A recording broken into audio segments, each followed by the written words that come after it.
A lot of us are fed up. Fed up with what we see happening in the world, fed up with all the stuff that we see constantly posted online on feeds and platforms we go to on a daily basis. They're filled with so much negativity and hatred and division and so much sin and sin motivated stories and commentary and news. We're just fed up. Sin is everywhere. Rebellion against God is everywhere. The awful behaviors and attitudes of this world seem to be amplified and projected like the sun, blinding our eyes to everything else to the point it depresses us, it hurts our blood pressure, and physically causes us to feel sick to look at it and read about it and see it. It's a constant online stream of rejection of biblical principles and authority, like you left the garden hose on outside your house and it's flooding everything around it. And like Paul says in 1 Corinthians 5 and verse 10, the only way you can sever yourself from the association of sinfulness in this world is to leave it. Sin is always going to be around every corner in this world until I die, until you die. It's always going to be there. So there's your pep talk for the day, a little ray of sunshine. There will always be sin. There will never be a time that people in the world are not sinful. I have no control over when I leave this physical world. It might be today or 50 years from now.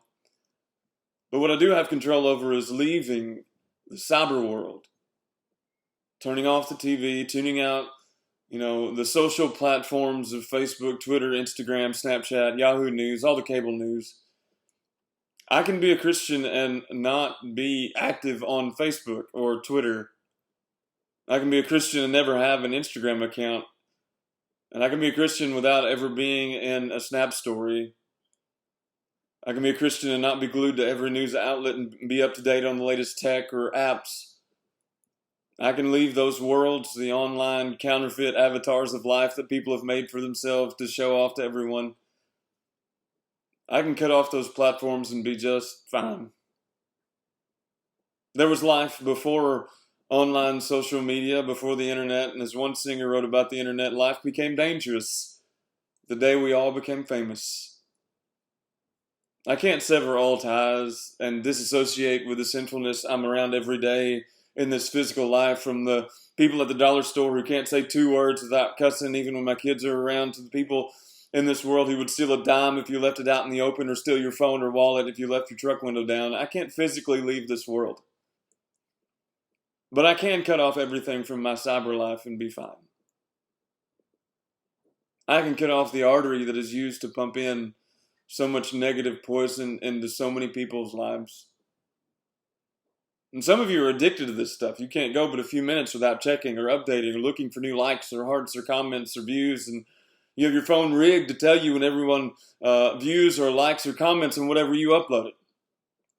I found that temptation growing when I first started doing these videos. The first one I put on here, there were thousands of views, people commenting. And I felt that temptation slowly rising up in my heart after that. The draw to the views, the comments, and not simply telling people the truth of the gospel and the truth of God and letting that be it. To where I was checking to see how many people viewed, how many people liked, how many people commented. So it's time for me to make my countdown to ending my social media presence when we start having regular services again at Union Hill. We'll still use the Union Hill Facebook page and YouTube page to upload sermons from services and Bible classes, and I'll still keep my Facebook account for those reasons, but I will not be religiously checking it or updating it. In a few days, I'll be going back to the way it used to be for me. No comments, no posts, no online presence, no videos in the creek or the farm office. The cyber world, the online news, the posts will be controlled by me. I will not be controlled by them, and I'm turning them off. In just a few weeks, everything's opening back up. Churches, swimming pools, movie theaters are all back open. Dairy Queen and Murray's back open. Give me a blizzard and all is well. In the next few weeks, things will be returning to a more normal state for our society, for Christians. The coronavirus will go the way of every other illness and sickness that has caused mass hysteria and fear and uncertainty until the next viral worldwide scare of something else, and there will always be something else, something that will hurt us, something that will harm us or kill us, from killer hornets to locusts and every other modern plague that we plaster all over social media for the world to believe. The riots and the looting happening across the nation will subside, but I will not be there to read about it. I will not be there to post comments about it or post videos about it. I'll be working on the farm, eating with my family when I can. I'll be there meeting with my church family. I'll be preparing lessons for Bible class and sermons, and I will once again be leaving the smallest cyber footprint I can in the years and decades to come. But we need Christian people online to help, to defend, to represent the truth, to teach, to be a light to Christ. The problem is, I don't believe most anything that is put online unless I know the person who put it there. Most news media on both sides have an agenda, and it's not to glorify God or bring truth to the masses. Even the weather these days has become so blown up and dramatized that Jim Cantore has become a celebrity. And hurricane wind reports have people in the background riding bikes and surfing. I don't believe most anything that is reported, posted, shared, or commented on online unless I know the person who put it there. And it's become the same with religious material. A tweet, a post, a comment online may be great. Maybe some verse of scripture, or maybe a heartfelt call for peace, for truth. But I want to see your words that you post, the comments that you type, proven by the behavior of your life offline. When the cameras are off of you, when the screen is away from you, when you're face to face with the reality of life, and you're not behind your phone. I want you to prove to me that what you say is true. And I'll believe it. But I'll prove it before I put any weight on it.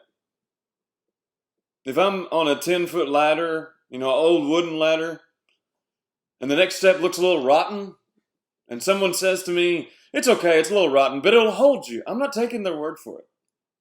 I'm testing it. I'm putting some weight on it before I completely trust in it. Before I throw my whole self into it. Before it affects every other limb on my body, whether it's broken or not. 1 Thessalonians 5:21 says, test everything that is said, and hold on to the good. For years, I've tested social media.